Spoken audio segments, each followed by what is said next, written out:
Sir एक minute. आज सकाळी 7 वाजेपासून ते संध्याकाळी 6 पर्यंत आपल्याला संविधानाने दिलेला मतदानाचा हक्क आपल्याला सगळ्यांना बजवायचा आहे आणि या लोकशाहीच्या उत्सवामध्ये सहभागी व्हायचा आहे.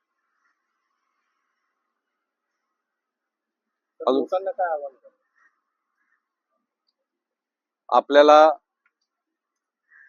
या लोकशाहीच्या उत्सवामध्ये खऱ्या अर्थाने तो साजरा जर करायचा असेल तर आपल्याला सुजान, सुशिक्षित, निर्भीड आणि लोकशाहीची तत्व मानणारा एक उमेदवार आपल्याला या निमित्ताने निवडून देण्याची संधी असते.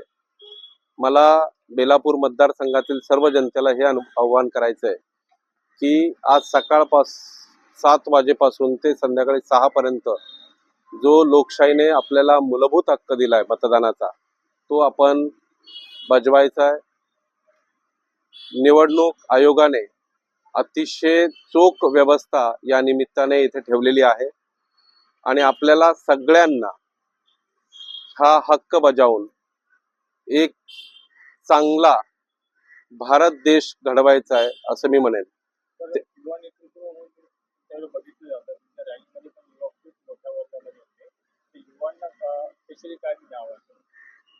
मी युवा वर्गाचं तर निश्चितपणे प्रतिनिधित्व करतो आणि वेगवेगळ्या त्यांच्या कार्यामध्ये मी अगदी गेले 15 ते 20 वर्ष सहभागी होत असल्यामुळे त्यांचा माझा एक वेगळा कनेक्ट आहे. आपल्याला जर भारत देश खऱ्या अर्थाने फुलवायचा असेल, वाढवायचा असेल, त्याचा विकास साधायचा असेल तर युवांचं अतिशय महत्त्वाचं योगदान आहे.